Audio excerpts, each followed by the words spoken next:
ओम नमो नारायणाय नमः। जय श्री हरि। प्रिय श्रोताओं, आज बृहस्पतिवार के दिन भगवान बृहस्पति देव के चरणों में नमन करते हुए पूरी श्रद्धा और भक्ति के साथ सुनते हैं बृहस्पतिवार संपूर्ण व्रत कथा और आरती। तो प्रेम से बोले लक्ष्मी नारायण की जय। जय श्री हरि। पौराणिक कथा के अनुसार प्राचीन समय की बात है। भारतवर्ष में एक राजा राज्य करता था। वो बड़ा ही प्रतापी और दानी था। वह नित्य प्रति मंदिर में भगवत दर्शन करने के लिए जाता और ब्राह्मणों और गुरु की सेवा किया करता। उसके द्वार से कोई भी याचक निराश होकर नहीं लौटता। वह प्रत्येक गुरुवार को व्रत रखता एवं पूजन करता, गरीबों की सहायता करता। परंतु यह सब बातें उसकी रानी को बिल्कुल अच्छी नहीं लगती थी। वह न तो व्रत करती और न ही किसी को एक भी पैसा दान में देती थी। वह राजा से भी ऐसा करने को मना किया करती थी। एक समय की बात है, राजा शिकार खेलने के लिए वन को चले गए। घर पर रानी और दासी थी। उस समय गुरु बृहस्पति साधु का रूप धारण करके राजा के दरवाजे पर भिक्षा मांगने के लिए आए। साधु ने रानी से भिक्षा मांगी तो वह कहने लगी, हे साधु महाराज, मैं इस दान पुण्य से तंग आ गई हूँ।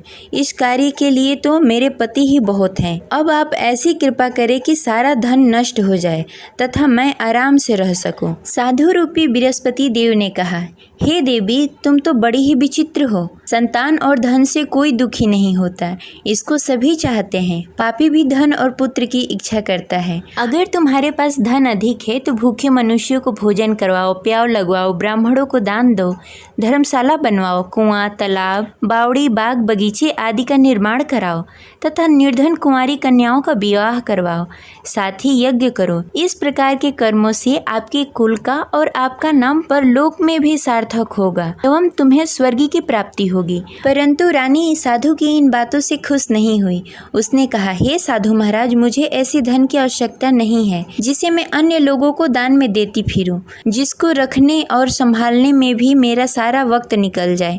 साधु ने कहा, हे देवी, यदि तुम्हारी ऐसी ही इच्छा है तो जैसा मैं तुम्हें बताता हूँ वैसा करना। बृहस्पतिवार के दिन आंगन को गोबर से लीपना और अपने केसों को पीली मिट्टी से धोना। केसों को धोते समय स्नान करना। राजा से कहना कि वो हजामत कराए। भोजन में मांस मदिरा खाना। कपड़े धोबी को धोने के लिए देना। इस प्रकार 7 बृहस्पतिवार को करने से तुम्हारा सारा धन नष्ट हो जाएगा। यह कहकर साधु महाराज रूपी बृहस्पति देव अंतर्ध्यान हो गए। रानी ने साधु के कहने के अनुसार 7 बृहस्पतिवार तक वैसा ही करने का विचार किया। साधु के बताए हुए कार्य करते हुए केवल 3 ही बृहस्पतिवार बीते कि उसकी सारी संपत्ति नष्ट हो गई। भोजन के लिए भी 2 समय परिवार तरसने लगा तथा सांसारिक भोगों से दुखी रहने लगा। तब राजा रानी से कहने लगा कि हे रानी, तुम यहाँ पर रहो, मैं दूसरे देश जा रहा हूँ। क्योंकि यहाँ पर मुझे सभी मनुष्य जानते हैं, इसलिए मैं यहाँ कोई कार्य नहीं कर सकता। मैं अब परदेश जा रहा हूँ, वहाँ कोई काम धंधा करूँगा, शायद हमारे भाग्य बदल जाए। ऐसा कहकर राजा परदेश को चला गया। वो वहाँ जंगल से लकड़ियाँ काट कर लाता और शहर में बेचता। इस तरह जीवन व्यतीत करने लगा। इधर राजा के बिना रानी और दासी दुखी रहने लगी। किसी दिन भोजन मिलता और किसी दिन जल पीकर ही रहना पड़ता। एक दिन रानी और दासी को भोजन किए बिना 7 दिन व्यतीत हो गए। तो रानी ने अपनी दासी से कहा, हे दासी, यहाँ पास के नगर में मेरी बहन रहती है। वह बड़ी ही धनवान है। तुम उसके पास जाओ और वहाँ से 5 सेर बेझल मांग के लाओ, जिससे कुछ समय के लिए गुजारा हो जाएगा। दासी रानी की बहन के पास गई। रानी की बहन उस समय पूजा कर रही थी। बृहस्पतिवार का दिन था। दासी ने रानी की बहन से कहा, हे रानी, मुझे आपकी बहन ने भेजा है, मुझे 5 सेर बेझल दे दो। दासी ने यह बात अनेक बार कही, परंतु रानी की बहन ने कोई उत्तर नहीं दिया, क्योंकि वह उस समय बृहस्पतिवार का कथा सुन रही थी। जब दासी को रानी की बहन की कोई उत्तर नहीं मिला तो वह बहुत ही दुखी हुई। उसे क्रोध भी आया। वह लौटकर रानी से बोली, हे रानी, आपकी बहन बहुत ही घमंडी है। वह छोटे लोगों से बात नहीं करती। मैंने उससे कहा, उसने कोई उत्तर नहीं दिया। मैं वापस चली आई। रानी बोली, हे दासी, उसमें उसकी कोई गलती नहीं है। जब बुरे दिन आते हैं तब कोई असहारा नहीं देता। अच्छे बुरे का पता विपत्ति में ही लगता है। जो ईश्वर की इच्छा होगी वही होगा, यह सब हमारे भाग्य का दोष है। उधर रानी की बहन ने सोचा कि मेरी बहन की दासी आई हुई थी, परंतु मैं उससे नहीं बोली, इससे वह बहुत दुखी हुई होगी। अतः कथा सुन बृहस्पति भगवान का पूजन समाप्त करके अपनी बहन के घर गई और कहने लगी, हे बहन, मैं बृहस्पतिवार का व्रत कर रही थी, तुम्हारी दासी हमारे घर आई थी, परंतु जब तक हम कथा सुनते हैं तब तक हम लोग न उठते हैं और न किसी से बातें करते हैं, इसलिए मैं नहीं बोली। कहो दासी क्यों गई थी? रानी बोली, बहन, हमारे घर अनाज नहीं था। वैसे तुमसे कोई बात छिपी नहीं है, इस कारण मैंने दासी को तुम्हारे पास 5 सर बेझल के लिए भेजा था। रानी की बहन बोली, बहन देखो, बृहस्पति भगवान सबकी मनोकामनाएं पूर्ण करते हैं, देखो शायद तुम्हारे घर में कहीं अनाज रखा हो। यह सुनकर दासी घर के अंदर गई, वहाँ से उसे एक घड़ा बेझल का भरा हुआ मिल गया। उसे बड़ी हैरानी हुई क्योंकि उसके एक एक बर्तन देख लिया था। उसने बाहर आकर रानी को बताया। दासी अपने रानी से कहने लगी, हे रानी देखो, वैसे हमको जब अन्न नहीं मिलता तो हम रोज ही व्रत करते, अगर इनसे इस व्रत की विधि और कथा पूछ ली जाए तो हम भी इस व्रत को किया करेंगे। दासी के कहने पर रानी ने अपनी बहन से बृहस्पतिवार के व्रत के बारे में पूछा।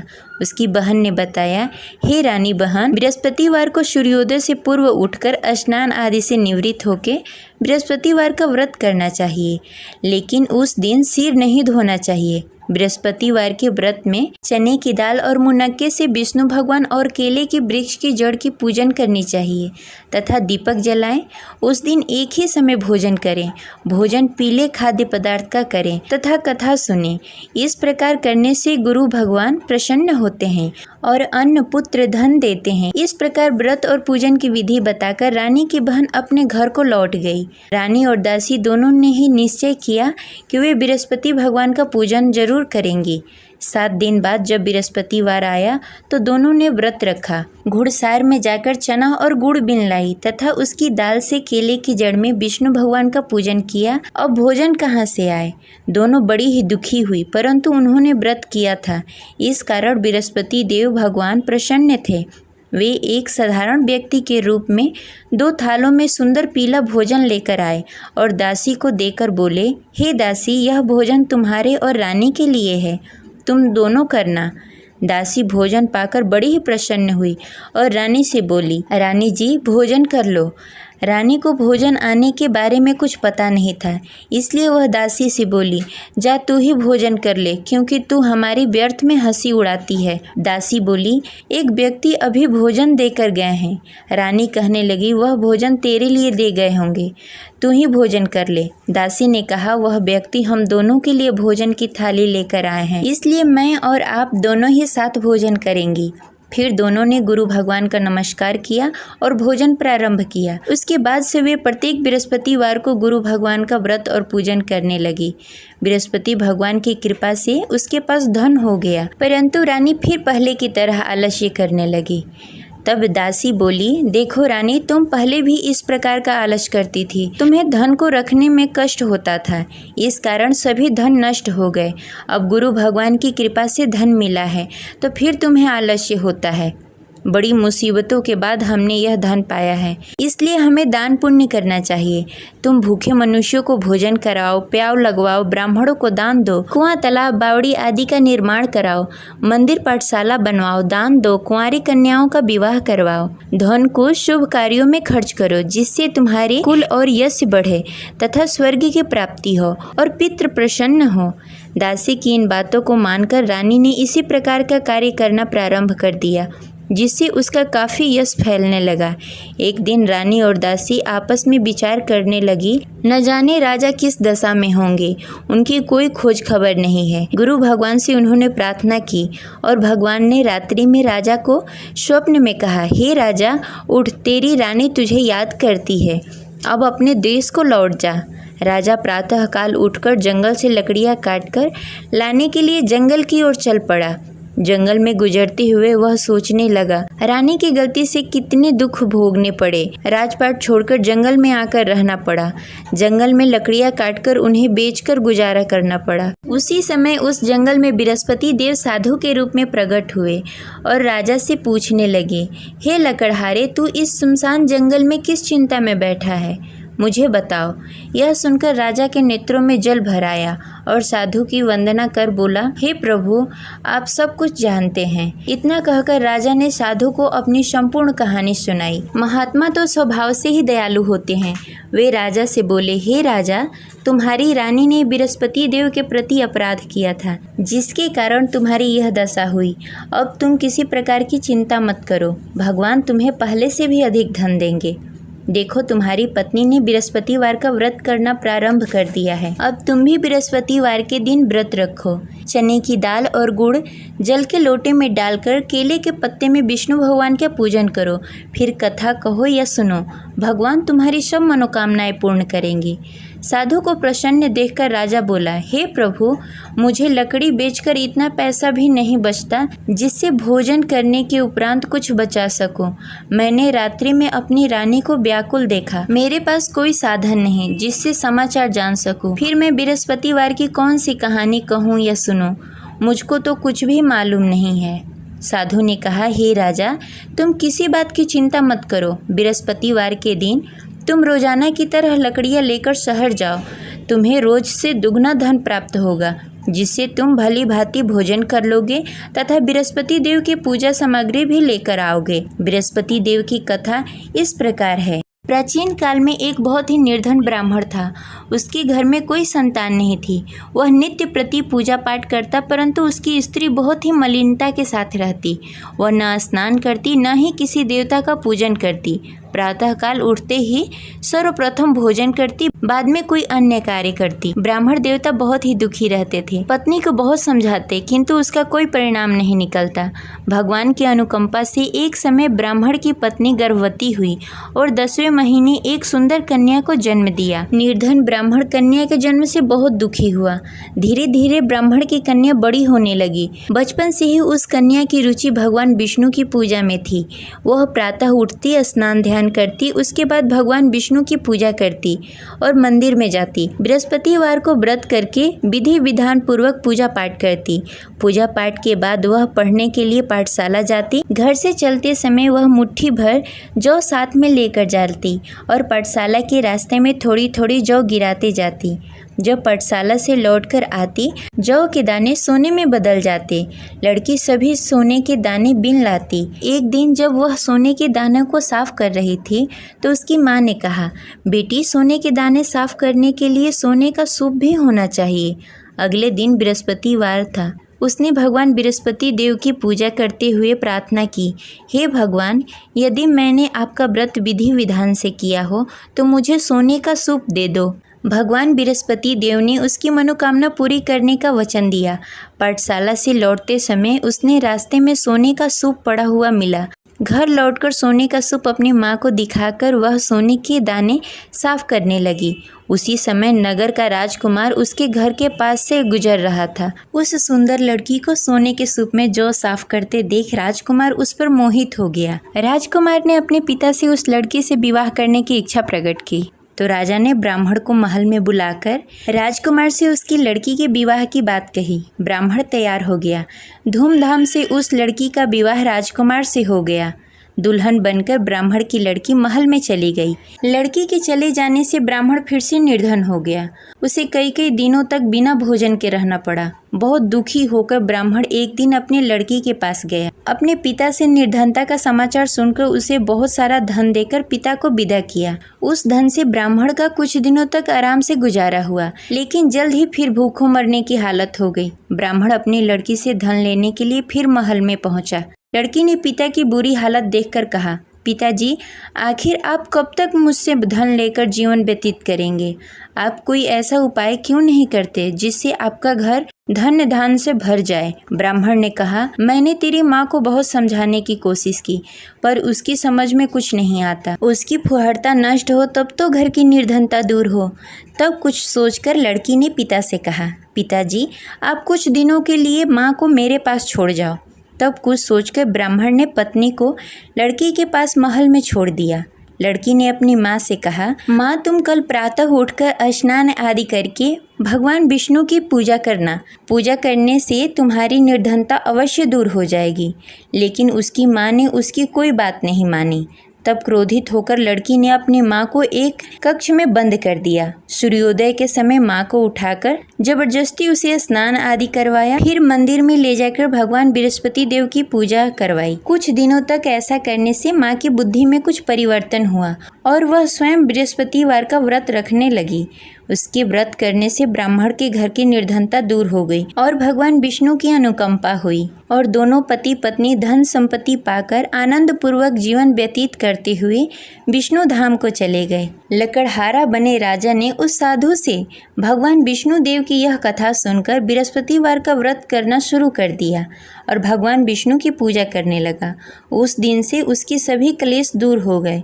लेकिन अगले बृहस्पतिवार को कामकाज में अधिक व्यस्त होने के कारण उसने भगवान बृहस्पति देव का व्रत नहीं किया। भगवान बृहस्पति देव लकड़हारे से क्रोधित हो गए और उसे भूल की सजा दी।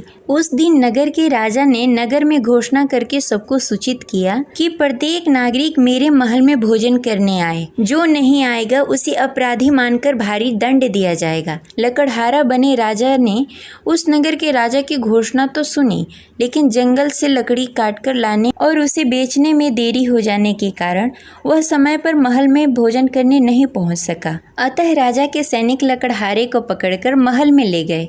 राजा ने उसे महल के एक कक्ष में बैठाकर भोजन कराया। उस कक्ष में एक खुट्टी पर रानी का सोने का हार लटका हुआ था। लकड़हारा अकेला उस कक्ष में भोजन कर रहा था। तभी उसने एक आश्चर्यजनक घटना देखी। देखते ही देखते वह खुटी हार को निगल गई। थोड़ी देर बाद जब राजा ने हार को गायब देखा तो लकड़हारे को कारावास में डाल दिया। लकड़हारा मन ही मन अपने भाग्य को कोसने लगा। तभी उसे जंगल में मिले साधु का स्मरण हुआ।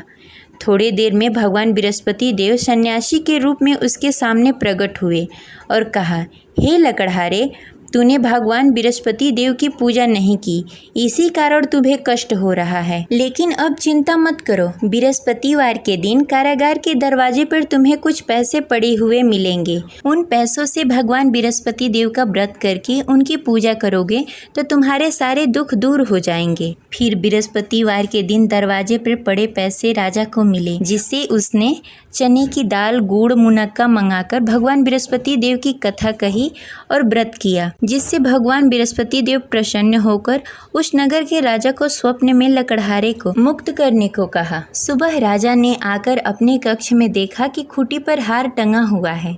राजा ने लकड़हारे को मुक्त कर दिया, उसे धन और आभूषण देकर विदा किया। लकड़हारा बना राजा उस नगर से चलकर अपने नगर की तरफ चल दिया। जब राजा अपने नगर में पहुंचा तो उसने देखा उस नगर में कुएं, धर्मशाला, बाग बगीचे देखकर बहुत प्रसन्न हुआ। राजा ने किसी से पूछा, ये कुएं, धर्मशाला किसने बनवाए? सबने उसे बताया कि ये सब रानी और दासी ने बनवाए हैं। राजा जब महल में पहुंचे तो रानी ने उनका भव्य स्वागत किया। तब राजा ने निश्चय किया कि सप्ताह में एक बार तो सभी बृहस्पतिवार का व्रत तथा पूजन कर सकते हैं, परंतु मैं प्रतिदिन व्रत किया करूँगा तथा दिन में 3 बार कथा कहूँगा। अब राजा हर समय दुपट्टे में चने की दाल बांधकर रखते तथा दिन में 3 बार बृहस्पतिवार का कथा कहते। कुछ दिनों के बाद राजा को अपनी बहन की याद आई। एक दिन घोड़े पर सवार होकर राजा अपनी बहन से मिलने के लिए चल दिया।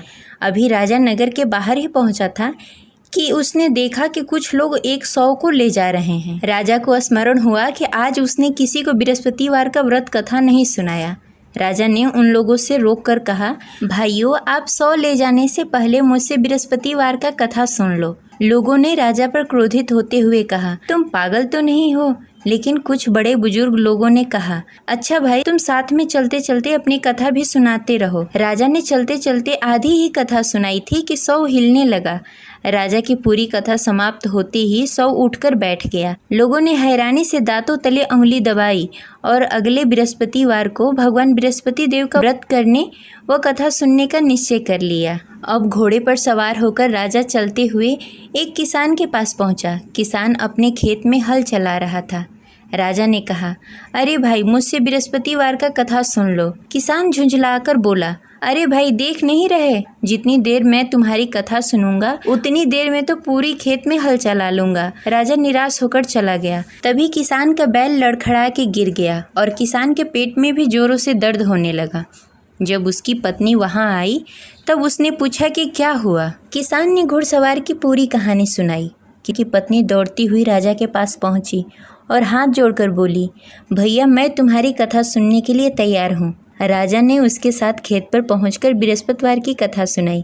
तभी बैल भी उठकर खड़ा हो गया और किसान के पेट का दर्द भी तुरंत ठीक हो गया। राजा वहां से अपने घोड़े पर सवार होकर अपने बहन के घर पहुंचा। तब राजा की वहां बहुत आव भगत हुई। अगले दिन सुबह उठकर राजा ने देखा घर के सभी लोग भोजन कर रहे हैं। किसी भूखे को बृहस्पतिवार का कथा सुनाए बिना राजा कभी भोजन नहीं करता था। उसने बहन से कहा, बहन, क्या घर में कोई ऐसा व्यक्ति है जिसने भोजन नहीं किया हो? उसकी बहन ने बोला, भैया, हमारे घर तो क्या, आपको पूरे नगर में कोई ऐसा व्यक्ति नहीं मिलेगा जिसने सुबह सुबह भोजन नहीं किया हो। तब राजा ने बहन के घर से निकलकर उस नगर में बिना भोजन किए हुए व्यक्ति की तलाश करनी शुरू की। एक गडेरिये के घर में उसका बेटा बीमार होने के कारण भूखा रह गया था। राजा ने उसको जाकर बृहस्पतिवार का कथा सुनाया। कथा सुनते सुनते गडेरिये की बेटी की बीमारी भी ठीक हो गई। सबने राजा की बहुत प्रशंसा की। एक दिन राजा ने अपनी बहन से कहा, बहन, अब हम अपने घर जाना चाहते हैं, तुम भी हमारे साथ चलो, कुछ दिन वहाँ रहकर लौट कर आना। राजा की बहन ने अपनी सास से पूछा तो सास ने ताने देते हुए कहा, बहू, मायके जाना हो तो अकेली जाना, मेरे पोतों को लेकर नहीं जाना। तुम्हारे भाई की कोई संतान नहीं है, कहीं तुम्हारी भाभी मेरे पोतों को भी जादू टोना न कर दे। दूसरे कक्ष में बहन की सास की बातें सुनकर राजा दुखी मन से अकेले ही अपने नगर को लौट गया। रानी ने राजा से कहा, आप तो अपनी बहन को साथ लाने गए थे, फिर बहन को साथ क्यों नहीं लेकर आए? तब राजा ने दुखी होते हुए कहा, रानी, हम निसंतान हैं, इसलिए कोई हमारे घर आना पसंद नहीं करता। रानी ने राजा को समझाते हुए कहा, मैं बृहस्पति देव ने सब कुछ दिया है, अब भगवान बृहस्पति देव हमें संतान भी अवश्य देंगे। बृहस्पतिवार को विधि पूर्वक व्रत करते हुए राजा और रानी ने भगवान बृहस्पति देव से संतान के लिए प्रार्थना की। कुछ दिनों के बाद ही रानी गर्भवती हो गई। 10वें महीने रानी ने एक सुंदर बालक को जन्म दिया। राजा रानी जीवन प्रयत्न बृहस्पतिवार का व्रत करते रहे। उनके घर में धन धान्य की वर्षा होती रही। इस तरह अनंत पूरक जीवन यापन करते हुए राजा रानी भगवान बृहस्पति देव की अनुकंपा से मोक्ष को प्राप्त हो गए। बृहस्पतिवार को विधि पूर्वक व्रत करके जो स्त्री पुरुष भगवान विष्णु की पूजा करते हैं उनकी सभी मनोकामनाएं पूर्ण होती है। जय बृहस्पति देव। अब सुनेंगे बृहस्पति देव की आरती। ओम जय बृहस्पति देवा, ओम जय बृहस्पति देवा, छिन छिन भोग लगाऊं कदली फल मेवा। ओम जय बृहस्पति देवा, तुम पूर्ण परमात्मा, तुम अंतर्यामी, जगत पिता जगदीश्वर, तुम सबके स्वामी। ओम जय बृहस्पति देवा, चरणामृत निज निर्मल, सब पातक हरता, सकल मनोरथ दायक, कृपा करो भरता। ओम जय बृहस्पति देवा, तन मन धन अर्पण कर, जो जन शरण पड़े, प्रभु प्रगट तब हो कर, आकर द्वार खड़े।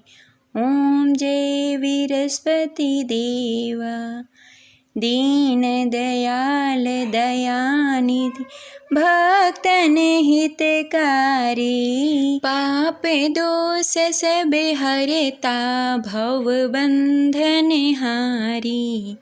ओम जय विरस्पति देवा। सकल मनोरथ दायक सब संशय हारी, विषय विकार मिटाओ संतन सुखकारी। ओम जय विरस्पति देवा। जो कोई आरती तेरी प्रेम सहित गावे, ज्येष्ठानंद आनंद कर सो निश्चय पावे। ओम जय विरस्पति देवा। प्रभु जय विरस्पति देवा। जय विरस्पति देव।